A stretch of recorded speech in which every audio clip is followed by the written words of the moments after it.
이 밤 하나님의 크신 은혜를 사모하시면 아멘. 하나님의 더 크신 은혜를 사모하시면 두 손 들고 아멘. 할렐루야.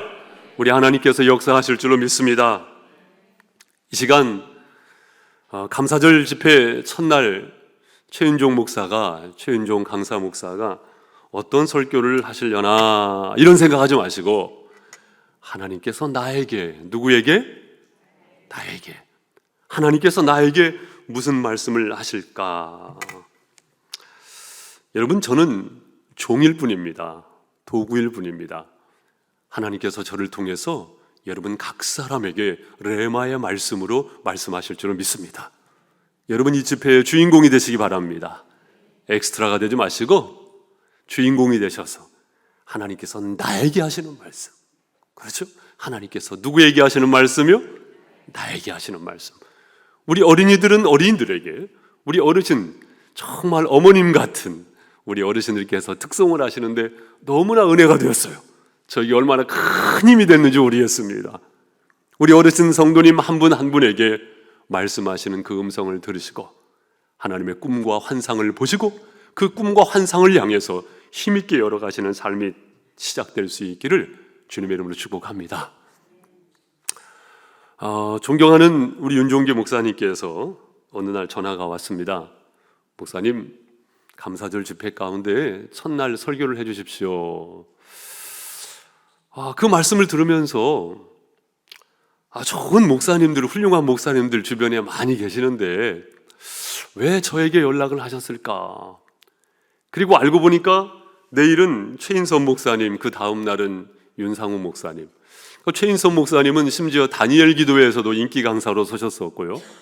윤상우 목사님은 서울의 노란자땅 목동에서 수준 높게 목회하시는 목사님이시고, 저는 저 시골 바닥에서 충청도 구석에서 목회를 하는 참 이름 없는 목사인데 왜 목사님께서 저에게 연락을 하셨을까?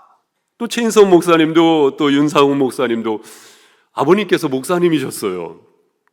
그런데 저 같은 경우에는요, 어렸을 적부터 사촌의 팔촌도 교회 다니는 분이 안 계셨어요. 물론 지금은 거의 크리스찬이 되셨습니다만은 그런 진흙탕에서 이렇게 성장해온 케이스인데 왜 저에게 첫날, 그것도 첫 관문을 열어달라고 말씀을 하셨을까? 곰곰이 생각을 하면서 기도를 했는데 하나님께서 어떤 사인을 저에게 주시냐면, 윤종아, 너 그거 있잖아, 엑기스 있잖아, 엑기스. 여러분 엑기스가 뭔지 아십니까? 그렇죠? 원액 있잖아, 원액. 그래서 원액, 엑기스, 이 사인이 무슨 사인입니까? 아하, 그래서 윤종기 목사님께서 연락을 주셨구나라는 생각을 했는데, 곰곰이 생각을 해보니까 윤종기 목사님께서 한 2년에 한 번 저에게 연락을 해주셨던 것 같아요. 그래가지고 제가 지금 두 번, 세 번째 이 자리에 서는 것 같은데, 2년 동안 이 부족한 목사지만 한 해가 지나고 두 해가 지나고 계절로 말하면은 8번 지나게 되면서 설교하고 목회 현장 속에서 땀 흘리고 눈물 흘리면서 그 시간들을 보내면서 그 엑기스가 있더라고요. 엑기스. 여러분, 오늘 설교를 들으실 때 이 설교는 그냥 설교가 아니고 그 속에 피와 땀과 눈물이 묻어 있음을 생각하시면서 말씀을 경청하시는 가운데 더 큰 은혜가 될 줄로 믿습니다. 한 번은 그런 고민을 좀 해봤습니다. 그리스도인으로 사는 것이 무엇일까? 그리스도인으로 산다는 것이 무엇일까? 여러분, 그리스도인이라는 말은 사도행전 11장에 등장하는 말씀인데, 그 초대교회 스데반 순교 이후로 엄청난 핍박이 있었단 말이에요. 그래가지고 한 곳에 머물러 있지 못하고 예루살렘에 있던 성도들이 뿔뿔이 흩어지게 됩니다. 그 뿔뿔이 흩어졌던 사람들 중에서 안디옥 지역에 머물러 있었던 성도들이 핍박을 무릅쓰고 복음을 전해요. 그러면서 그 안디옥에 부흥이 일어나게 돼요. 그러면서 이 바나바가 그 지역에 파송되어지고 목회를 하는데 더 큰 부흥이 일어나죠. 그러면서 사울을 불러드립니다. 바울을 불러드린다는 말씀이에요. 그래서 바나바와 바울이 동역하는 가운데 더 큰 부흥의 역사가 일어나게 되죠. 그러면서 안디옥 지역에 있는 사람들이 그들을 호칭하는데 그 호칭이 바로 그리스도인입니다. 크리스찬이라는 말이죠. 그리스도를 따르는 사람들이라는 말이죠. 여러분, 우리는 그리스도인인 줄로 믿습니다. 자연인이 아니고 그리스도인입니다. 그리스도인.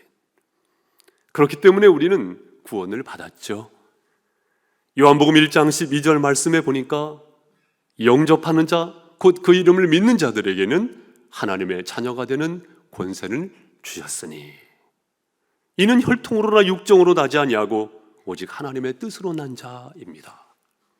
사랑하는 성도 여러분, 예수님을 영접하셨습니다. 그래서 우리는 하나님의 자녀가 된 줄로 믿습니다. 그래서 우리는 그리스도인이 되었어요. 제주도에 가면은 이 귤나무가 많이 있지 않습니까? 그런데 유독히 우리나라 귤나무에는요, 귤이 주렁주렁 많이 열립니다. 귤이 많이 열리는 그 이유가 무엇이냐면요, 여러분 탱자나무 아시죠? 이 탱자나무. 이 탱자나무는요, 뿌리도 깊숙이 내릴 뿐만 아니라 질병도 강해요. 그리고 웬만한 바람은 흔들리지도 않는 나무가 바로 이 탱자나무인데요. 이 탱자나무에다가 귤 가지를 딱 접을 붙이게 되면은요, 질병도 안 걸리고 좋은 열매가 많이 열린다고 합니다. 마찬가지로 우리는 자연인으로서의 구원을 받음이 아니고 예수님을 영접함으로, 다른 표현으로 하면 접붙임을 받은 것입니다. 그래서 우리는 진정 하나님의 자녀가 된 줄로 믿습니다. 바로 그리스도인이 되었다는 말씀입니다. 그리스도인이 되었다는 말씀입니다. 그렇다면 나는 과연 그리스도인답게 사는가? 우리나라 선교사님들이 복음을 전하실 때 초창기에 그런 사례가 있었다고 하더라고요. 한 번은 엄귀현이라는 영수 있었어요. 그러니까 지금으로 말하면 장로님이지요. 교회를 든든히 지켜나가시는 장로님이 계셨다는 말씀이죠. 그런데 그분이 마부셨습니다. 마부. 견마잡이라고 합니다. 그러니까 이 왕손들의 이제 말을 태워서 이끄는 마부였는데요. 한 번은 그 왕손 중에서 이재황, 고종의 이름이 이재황이었어요. 그런데 그 이재황의 동생 이재형이라는 분이 있었습니다. 그 이재형, 그가 충주의 선산에 갈 때 이재형을 태우고 이제 말을 이끌고 충주로 가는 길이었습니다. 그때 이 엄기원이라는 분께서 전도를 한 겁니다. 날이 예수 믿으시지요. 예수 믿으시고 영생을 얻으시지요. 긴 시간 동안 여행을 하면서 전도를 하게 된 것입니다. 그러니까 그 이재영이 뭐라고 이야기를 하냐면, 야 이놈아, 네가 예수 믿으면은 상놈이 양반이 된다느냐 이놈아, 이렇게 이야기를 한 겁니다. 그러니까 그 엄기현 영수께서 뭐라고 대답을 하셨냐면, 날이 예수를 믿는 도는 상놈이 양반이 되는 것이 아니오시고요, 제가 마부이기에 예수를 믿고 마부 노릇을 더 성실하게 잘 해야 줍죠. 이렇게 대답을 한 겁니다. 그 대답을 듣게 되면서 이재형이 엄청난 충격을 받게 됩니다. 물론 그 즉시 예수를 믿게 된 것은 아니지만 그가 나중에 그의 부인이 먼저 예수를 믿게 되어지고, 그리고 또한 그가 예수님을 영접하게 됩니다. 그리고는 이 엄기현과 형님 동생 사이로 지나게 되면서 그의 영향을 받고 또한 교회 영향을 받으면서 나중에 이재형이 서울에 가면 승동교회가 있는데 그 교회의 담임 목사가 되기도 했습니다. 예수 믿는 도는 예수를 믿기 때문에 상놈이 양반되는 것이 아니고, 제가 예수를 믿기 때문에 마부 노릇을 더 잘해야죠. 이 대답이 그냥 나오는 것이 아니지 않습니까? 그 의연함, 그 흔들리지 않는 믿음의 표대를 바라보면서 나아가는 삶이 어떻게 나올 수 있었을까? 여러분, 그리스도인으로 산다는 것은 무엇일까요? 제가 그 고민을 하는 중에 오늘 함께 읽으신 본문의 말씀을 보게 됐는데요, 성경을 보는 가운데 이 말씀이 튀어나오는 것을 경험을 했어요. 그러면서 이 나귀를 보게 되면서 아하! 이 나귀가 바로 나로구나. 이 나귀가 바로 나로구나. 여러분, 유대인들에게 있어서 이 나귀는요, 레위기 11장 말씀에 보면은요, 정결한 짐승이 아니에요. 부정한 짐승입니다. 부정한 짐승. 왜냐하면 굽은 갈라졌으나 되새김질을 못하는 짐승. 나귀 말고 또 어떤 짐승이 있을까요? 돼지가 그렇거든요. 굽은 갈라졌는데 되새김질을 못해요. 그래서 누가복음 15장 말씀을 보면 탕자가 집을 나갔을 때 돼지를 치지 않습니까? 한마디로 말하면 완전히 바닥을 치는 그런 곳까지 내려갔다는 거거든요. 바로 나귀가 그랬던 것입니다. 그런데 어떻습니까? 그 나귀를 우리 예수님께서 타시고, 인류의 구원자이신 예수님께서 그 나귀를 타시고 예루살렘으로 입성하시는 장면이 바로 오늘의 본문의 말씀입니다. 자, 그러면 우리 본문의 말씀 중에 2절, 3절 말씀 우리 한 번 더 같이 보도록 하시죠. 자, 2절, 3절 말씀 함께 읽으시겠습니다. 시작. 이르시되 너희는 맞은편 마을로 가라. 그리하면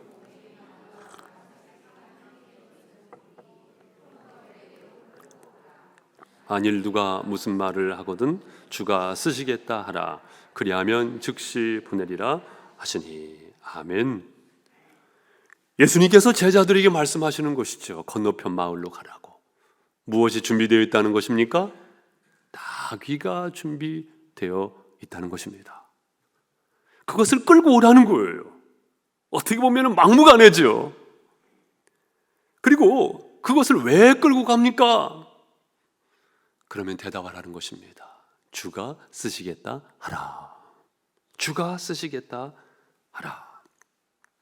우리는 이 말씀을 보면서 예수님 너무 무조건적인 것 아닙니까? 완전히 막무가내 아닙니까? 이런 생각을 하실 수 있겠습니다만은, 여러분, 성경에 구체적으로 소개되어 있지는 않지만 예수님께서 어떤 방법으로 나귀를 준비시켜 놓으신 겁니다. 성경에는 기록되어 있지 않아요. 주인을 설득했을지 아니면 주인에게 보상을 했을지, 어쨌든 간에 그 어떤 방법으로 나귀를 준비시킨 것입니다. 여러분, 우리가 그렇습니다. 방법은 다 달라요. 우리 권사님들도, 장로님들도, 집사님들도, 우리 선생님들도, 목회자분들도, 우리 학생들도 어떤 방법으로든지 간에 우리 주님께서 준비시키신 것입니다. 그 누구도 저항 못하도록 우리 주님께서 준비시키신 것입니다. 우리는 많은 경우 저를 위하여 무엇인가를 준비시켜 주시옵소서, 여호와 이레 하나님 아니십니까? 이 소망을 품고 기도하지만 정작 내 자신을 준비시키셨다는 것을 모르는 경우가 있습니다. 여러분, 그것을 아실 수 있기를 바랍니다. 여러분을 지금까지 삶의 과정을 통해서 준비시키셨습니다. 할렐루야. 지금부터 한 40년 이상 흘렀어요. 거의 50년 가까이 됐다고 봐야 될까요? 한 아이가 있었습니다. 그 아이가 초등학교 입학을 했어요. 그때는 왜 이렇게 코를 많이 흘렸는지 여기에다가 손수건 매달고 운동장에서 앞으로 나란히 하면서 코 닦고 그 아이는 유독히 코를 많이 흘려가지고 코가 완전히 헐었어요. 이 아이가 초등학교를 입학하면서 여름이 되었는데 어느 날인가는 친구들이 교회를 가자는 거예요. 여름 성경학교 한다고 교회를 가자는 거예요. 그딴 곳을 내가 왜 가? 이 대답을 했겠죠. 교회에 가면 글쎄 하드를 준다는 거예요. 하드가 뭐예요? 아이스크림 아닙니까? 라면 땅도 준다는 거예요. 라면 땅을 준다고? 혹해가지고 교회에 가게 됐는데 율동하는 여자 선생님들을 보니까 와, 교회라는 곳은 천사들이 사는 곳인가 보다. 천사들이 사는 곳인가 보다. 거기에 혹하게 돼가지고요, 이 아이가 초등학교 시절, 중학교 시절, 고등학교 시절 교회에서 교숙자로 살다가, 여러분 교숙자가 뭔지 아세요? 길에서 잠자면서 지내면 노숙자, 교회에서 먹고 자고 놀고 살면 교숙자. 교숙자로 살다가 또 군에 가고 신학교에 입학을 하고 전도사가 되고 또 목사가 되고, 지금은요 자기가 신앙의 눈을 처음 뜨게 된 저 홍성침례교회 담임 목사가 됐다는 것입니다. 더 놀라운 것은 뭐냐면 대서정침례교회, 여러분 감사절 특별집회 첫날 강사로 이 자리에 서 있다는 것입니다. 할렐루야. 박수 치려면 확실히 치세요. 하나님께서 그 박수 가운데 영광 받으신 줄로 믿습니다. 여러분, 우리는 많은 경우 여호와 이레 하나님, 저를 위하여 무엇인가 준비시켜 주시옵소서 간구하지만 정작 우리 주님께서 나를 지금까지 준비시켜 오셨다는 것을 잊어버릴 때가 있습니다. 여러분, 우리 주님께서 여러분을 준비시키셨습니다. 왜요? 주님께서 쓰시려고. 주님께서 쓰시려고. 한 번 살기 때문에 일생인데 그 귀한 일생, 귀한 것은 왜 귀할까요? 희소성의 가치 때문에 귀하거든요. 그 귀한 일생 가운데 우리 주님께서 여러분을 쓰시기 위하여 준비시키신 줄로 믿습니다. 한 번은 제 아내에게 설교는 하면 할수록 힘든 것 같아. 하면 할수록 힘든 것 같아. 어떻게 하면 설교를 잘할 수 있을까? 그러니까 제 아내가 뭐라고 이야기를 하냐면 주님께 붙잡혀야지, 이렇게 이야기를 하는 거예요. 민수기 22장 말씀에 보면 나귀를 통해서 발람 선지자를 꾸짖잖아요. 하나님께서는 나귀의 입을 벌리기도 하시는데 제 아내의 입을 통하여서 저에게 꾸짖어 주시더라고요. 주님께 붙잡혀야지, 주님께 붙잡혀야지.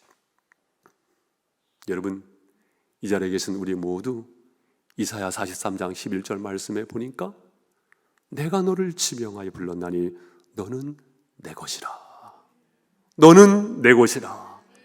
그렇습니다. 우리는 주님의 것인 줄로 믿습니다. 그렇기 때문에 주님께 붙잡히는 것이 맞습니다. 요리 피하려고 하지 마시고 지금 이 시간도 그냥 주님께 붙잡히면 편하세요. 할렐루야. 주님께서 나를 준비시켜 오셨어요. 주님께서 나를 통하여서 역사를 이루어 가실 것을 믿으면서 주님 앞에 붙잡힌 바 되셔서 주님을 위하여 귀하게 쓰임 받으시는 저와 여러분이 되실 수 있기를 바랍니다. 주님 앞에 붙잡힌 자에게 아주 중요한 것이 있는데 그것이 무엇이냐면 5절 말씀에 보니까 이 말씀이 있지요. 시온 딸에게 이르기를 내 왕이 내게 임하나니 그는 겸손하여 나귀 곧 멍에 매는 짐승의 새끼를 탔도다 하라. 스가랴 9장 9절 말씀을 그대로 인용하고 있는 말씀 아니겠습니까? 그는 겸손하여. 여러분, 예수님은 어떤 분이십니까? 겸손의 주님이신 줄로 믿습니다. 그러면 여기에서 아주 중요한 것이 있는데요, 나귀를 왜 타셨을까? 나귀를 타신 이유는 무엇이냐면요, 겸손하신 주님과 딱 맞춤새예요. 다시 말하면 나귀를 타신 이유가 무엇이냐면 겸손의 나귀이기 때문입니다. 여러분, 예수님께서 잘 훈련된 어떤 백마를 타고 입성하신 것 아니지 않습니까? 인류의 왕이라고 한다면 말을 타고 입성하는 것이 맞았을 거예요. 그러나 우리 예수님께서는 그 높은 말을 타신 것이 아니고 낮고 낮은 나귀를 타고 입성을 하셨다는 말씀입니다. 제가 얼마 전에 성지순례를 다녀왔는데, 지금은 뭐 이제 성지순례 가기가 좀 아무래도 한동안은 어렵겠죠. 성지순례를 다녀왔는데 베들레헴에서 새로운 것을 알았습니다. 그것이 무엇이냐면 예수님께서 탄생하신 곳이 어디예요? 베들레헴 마구간이잖아요. 그래서 제가 지금까지는 말 마구간으로 생각했어요. 말 구유에 누이셨다고 생각을 했어요. 물론 그렇게 또 배워왔고, 그런데 현지에서 배운 것이 무엇이냐면요, 말 마구간이 아니라는 거예요. 그것은 틀린 것이라는 거예요. 그러면 무엇일까요? 여러분, 말이라는 것은 그때 당시에 왕족이나 탈 수 있었다는 겁니다. 그러면 왕족이나 탈 수 있는 그 말을 베들레헴 그 시골 마을에서 키우기나 했겠느냐는 거예요. 그렇다면 예수님께서 태어나신 곳은 말 마구간이 아니라면 어떤 곳일까요? 짐승우리라는 것입니다. 짐승우리. 우리 주님께서 짐승우리에서 사실상 태어나셨다는 것입니다. 여러분, 나귀를 타신 이유는 무엇입니까? 겸손의 나귀이기 때문입니다. 그렇다면 우리 주님께서 우리를 쓰시기 원하시는 이유는 무엇일까요? 우리를 부르신 이유는 무엇일까요? 우리는 때로 착각하잖아요. 어떤 착각을 합니까? 내가 이래봐도 스펙이 좋기 때문에, 내가 이래봐도 좀 외모가 좀 특출나기 때문에, 뭐 사실 그렇게 특출난 분 많지 않잖아요. 얼굴이 좀 민주주의로 자유롭게 생기지 않으셨습니까? 스스로 인정할 때. 어쨌든 간에 그 어떠한 것이 뛰어나기 때문이 아니고, 여러분 그것 아세요? 내가 겸손을 지킬 때 우리 주님께서 나를 기뻐하셨던 것입니다. 내가 겸손의 자리에 있을 때 우리 주님께서 나를 기뻐하셨던 것입니다. 그런데 언제부턴가 그 겸손을 잃어버리고 있지는 않은가? 잃어버리고 있지는 않은가? 주님 앞에 쓰임받는 사람의 생명이 무엇일까요? 그것은요, 겸손입니다. 겸손입니다. 그래서 심지어는 교만은 패망의 지름길이라고 하지 않습니까?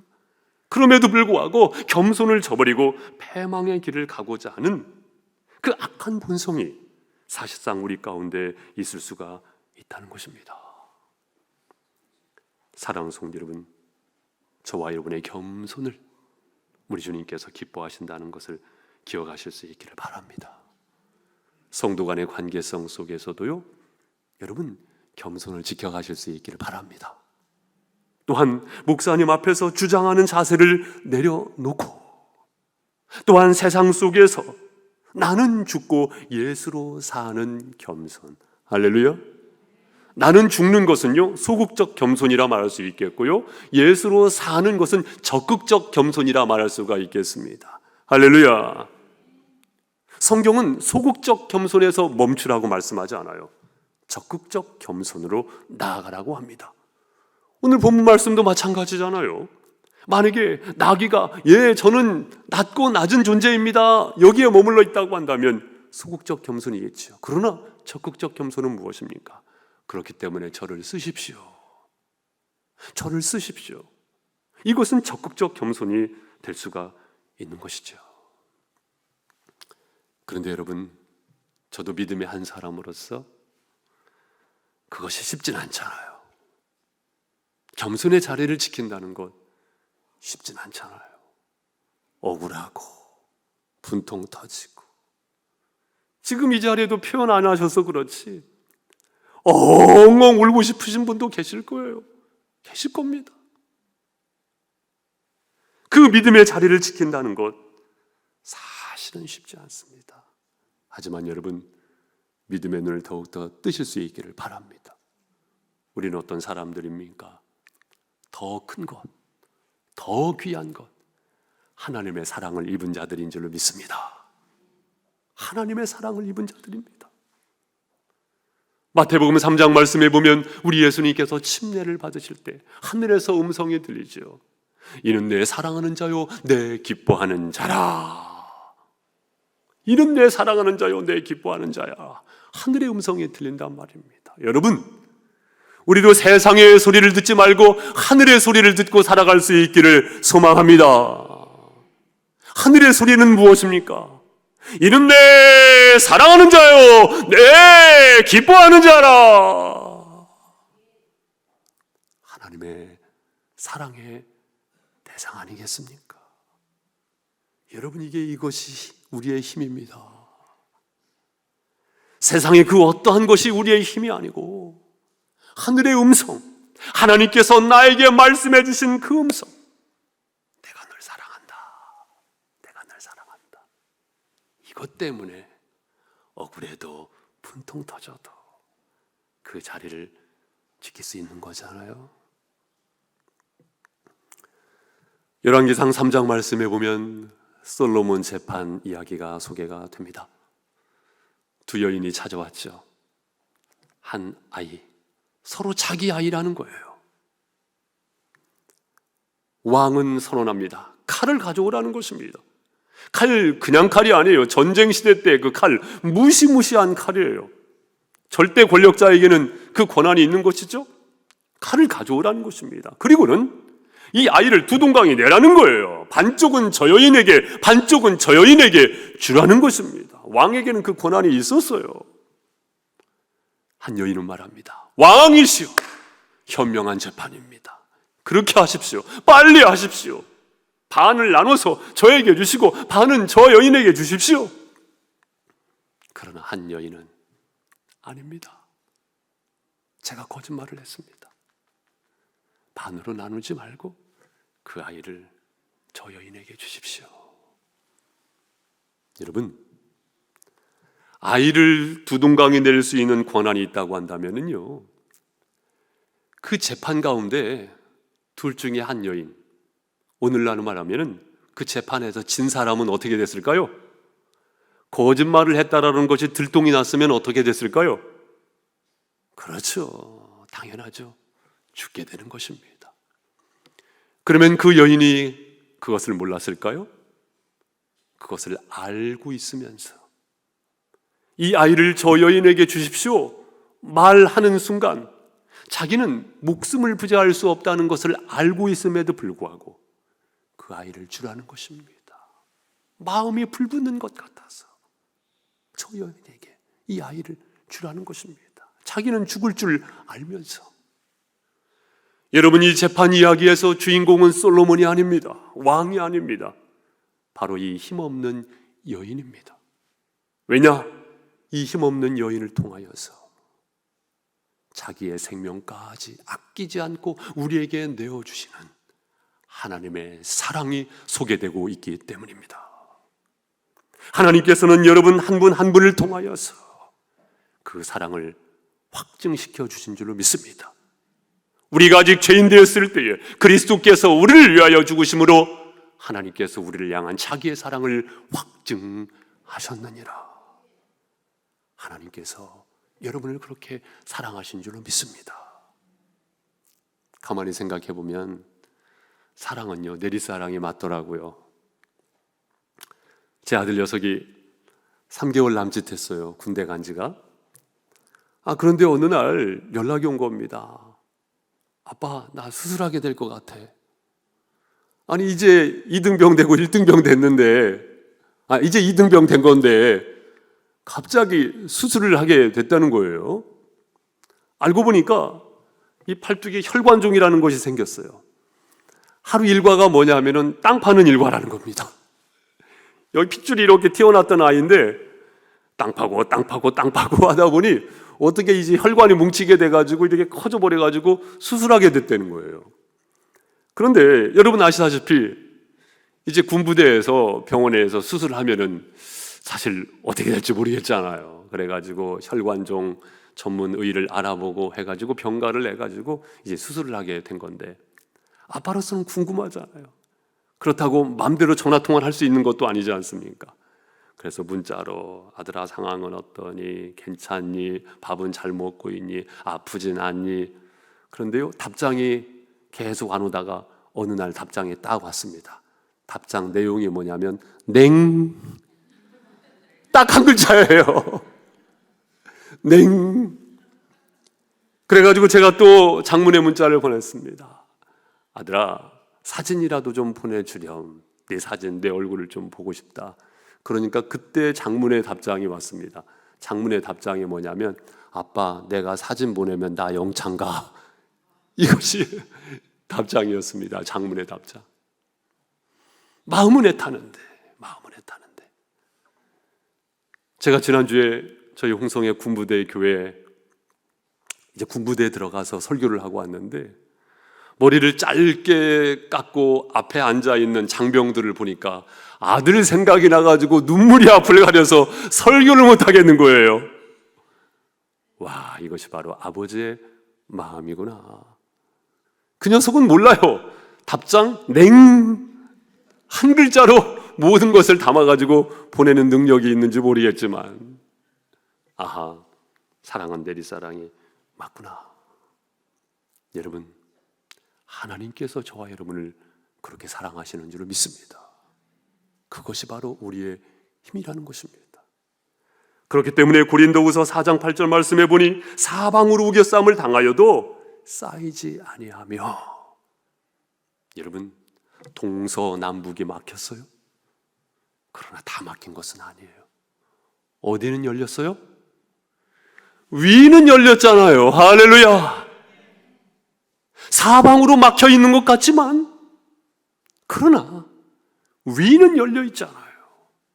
전능하신 하나님, 그 하나님께서 답이 되시고 해답이 되시는 하나님께서 우리를 사랑하시지 않습니까? 이것이 우리의 힘인 줄로 믿습니다.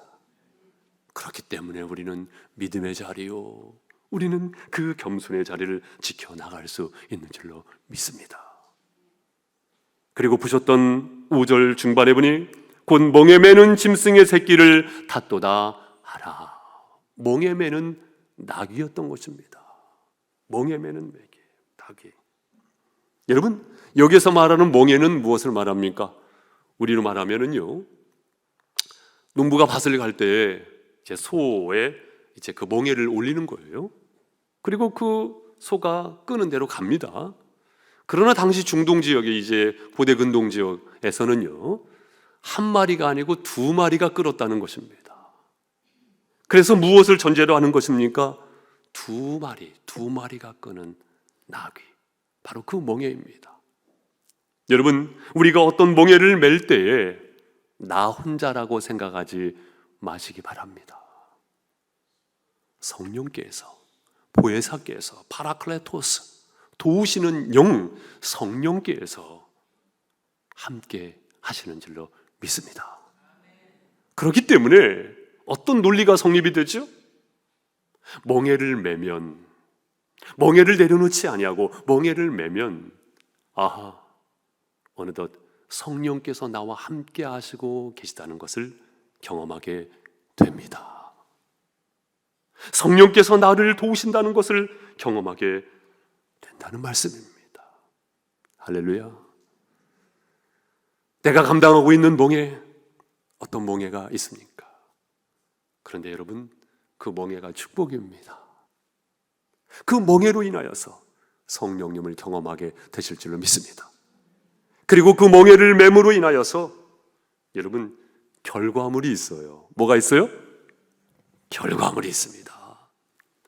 존경하는 윤종기 목사님도 이 3일간의 집회를 왜 하실까요? 왜 하실까요? 저도 같은 목사로서 이해를 합니다. 저도 이런 집회를 하면은요, 마음 애타고 몸 애타고 사실 쉽지 않아요. 그럼에도 불구하고 하는 이유는 무엇이냐면 하나님 앞에 더 간절해지더라고요. 하나님, 이번 집회를 통해서 하나님 앞에 간절하게 매달리게 되면서 저의 믿음이 꽁충 성장하는 것들을 순간순간 경험을 했어요. 아, 이런 결과물이 있구나. 그리고 하나님 앞에 간절하게 목사로서도 매달릴 때 또한 이런 집회를 통해서 하나님께서 주시는 결과물이 있더라고요. 이 시간도 하나님께서 우리에게 결과물을 허락해 주시는 줄 믿습니다. 하나님의 영광의 빛이 여러분의 심령 가운데 서정교회 가운데 임하게 있는 줄로 믿습니다. 그 결과물이라는 것이 있다는 말씀입니다. 공짜가 없어요. 오늘 밤도 그 하나님의 축복이 임하고 있는 줄로 믿습니다. 공짜가 없어요. 지금 침례신학대학의 총장으로 부임하신 피영민 교수님이 계시거든요. 얼마 전에 피영민 총장님을 뵐 자리가 있었습니다. 그런데 총장님께서 저를 이렇게 보시더니 옛날 학창시절 때 모습을 생각하시면서 최 목사 머리 뭐라고 하셨겠습니까? 머리 빠졌네, 그 말씀이에요. 그런데 그 다음 말씀이 더 명답입니다. 최 목사 머리는 빠졌지만 영역은 붙은 것 같아, 이렇게 말씀하시는 거예요. 그런데 그 말씀이 저한테 띵 하고 와닿더라고요. 그렇구나. 나도 모르게 머리가 이렇게 빠져가면서 교회를 사랑하고 힘쓰고 애썼던 시간들이 무의미한 시간들이 아니었구나. 그 시간들을 통해서 하나님께서는 하나님의 일을 해오셨고 오히려 하나님께서 나를 은혜 안에서 유익하게 해오셨구나. 사랑하는 성도 여러분, 우리가 주님 앞에 쓰임받는 사람들로서 멍해가 있다고 한다면 그 멍해 때문에 힘들어하지 마시고 성령님을 경험하심으로 오히려 기뻐하시며 그 멍해로 인하여서 감사하실 수 있기를 바랍니다. 감사주일이요, 우리 주님께서 허락하신 풍성한 열매만 감사한 것이 아닙니다. 나에게 주신 멍해가 있다는 것, 그것이 감사의 고백이 되실 수 있기를 바랍니다. 멍해가 있다는 것. 여러분 그것 아십니까? 교회마다요 10월 귀신이 있어요. 제 전공이 10월 귀신 때려잡는 겁니다. 할렐루야. 10월 귀신이 뭔지 아세요? 10월 귀신이 뭐냐면요, 사람들이 10월쯤 되면은 2달만 버티면은 이거 내려놔도 될 거야, 교사 내려놔도 될 거야, 구역장 내려놔도 될 거야, 청소당번 내려놔도 될 거야, 주방당번 내려놔도 될 거야. 하나님의 일을 하지 못하게 하는 그 10월 귀신이 있어요. 여러분 그러나 그 멍해가 있음을 인해서 오히려 감사하실 수 있기를 바랍니다. 그 과정을 뛰어넘으실 수 있기를 바랍니다. 할렐루야. 뛰어넘으십시오. 갈라디아서 6장 9절 말씀에 우리가 선을 행하다가 낙심하지 말지니 포기하지 아니하면 때가 이름에 거두리라. 할렐루야. 멍해가 우리에게 큰 복이 되는 줄로 믿습니다. 마지막으로는요, 본문의 말씀을 묵상하면서 여러분 무엇이 보입니까? 우리 주님께서 나귀를 타신 장면이 떠오를 것입니다. 사람들은 종려나무가지를 흔들면서 호산나 호산나 하면서 나귀 타신 주님을 박수치면서 소리를 지르면서 종려나무가지를 흔들면서 우리 주님을 환호 가운데 맞이합니다. 주님께서 영광 받으신다는 것입니다. 그렇다면 여러분, 나귀는 무엇이 영광일까요? 만약에 이 나귀가 사람들의 환호와 박수를 자기가 받겠다고 무거우신 예수님을 떨어뜨린다고 한다면 나귀의 신세는 사실 그 처량함을 변하지 못할 겁니다. 나귀에 있어서의 영광은 주님께서 영광 받으심이 영광인 줄로 믿습니다. 마찬가지로 우리가 그렇습니다. 주님께서 영광 받으시면 그것이 우리의 영광이옵시다. 내가 차지하는 그 영광이 영광이 아니에요. 그러면 그 나라에서 받을 영광이 없어요. 주님 영광 받으시옵소서. 그것이 있다고 한다면 그 자체가 바로 우리의 영광입니다. 그 자체가 바로 우리의 영광입니다. 사랑하는 성도 여러분, 나로 인하여서 주님께서 영광 받으신다면 아까운 것 없는 거예요. 힘겨워도 우리는 그것을 감당할 수가 있는 것입니다. 나로 인하여서 우리 주님께서 드러날 수 있다면. 그래서 요한복음 3장 30절 말씀에 침례 요한의 고백이 그것 아닙니까? 그는 흥하여야 하겠고 나는 쇠하여야 하리라. 저는 온데간데 없습니다. 신앙의 사람이었던 요한의 고백 아니었습니까? 어느 목사님께서 교회를 개척을 하셨고 아마 그날이 토요일이었던 것 같습니다. 그러니까 그 다음날 주일 예배가 있으니까 아마 몇몇 성도님들께서 나오셔가지고 교회를 청소를 하셨겠죠. 아무래도 개척교회니까 청소를 할 분이 많지 않았겠죠. 그래서 이 목사님도 걸레질을 열심히 하면서 장의자를 닦으신 겁니다. 근데 장의자를 이렇게 닦으시다가 속에 갑자기 속에서 부하가 치밀어 오르는 거예요. 내가 지금 걸레질 하려고 여기까지 왔나? 하면서 이 걸레를요 십자가에 집어 던진 거예요. 그런데 신앙 양심이 있지 않습니까? 그 자리에서 무릎을 꿇고 기도를 하셨는데 주님께서 그렇게 감동 가운데 대답을 하셨대요. 뭐라고 대답을 하셨냐면 이곳 하려고 지금까지 온 거란다.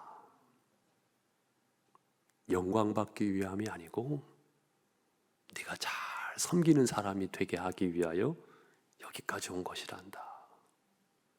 여러분, 장로님들 왜 장로님이 되셨습니까? 권사님들 왜 권사님이 되셨습니까? 직분자분들 왜 직분을 받게 되셨습니까? 잘 섬기기 위함이 아니겠습니까? 할렐루야. 잘 섬기기 위하여 그 직분을 받게 되신 것이죠. 나의 섬김을 통하여서 주님께서 영광 받으신다고 한다면 그 굳은 일도 마다치 아니하는 그 삶이야말로 그리스도인의 삶의 한 단면이 아니겠습니까? 사랑하는 성도 여러분, 우리는 그리스도인인 줄로 믿습니다. 자연인이 아니고요, 우리는 그리스도인입니다. 상속자입니다. 하늘나라의 상속자입니다. 어마어마한 특권을 가지고 있는 사람들입니다. 그러한 믿음의 사람으로서 지금까지 나를 준비시켜 오셨다는 것, 그것을 인정하면서 겸손의 자리를 지켜나가는 가운데 그 멍해를 기쁨으로 감당하고자 하는 결단이 이 밤에 있으시기를 주님의 이름으로 축복합니다. 감사의 이유가 바로 그것이 아니겠습니까? 그러한 가운데 나를 통해서 주님께서 드러나게 되시는, 주님께서 영광 받으시게 되어지시는 정말로 그리스도인으로서의 영광의 길을 걸어가시는 서정교회 성도의 삶이 열리시기를 주님의 이름으로 축복합니다. 성령께서 함께 하실 줄로 믿습니다.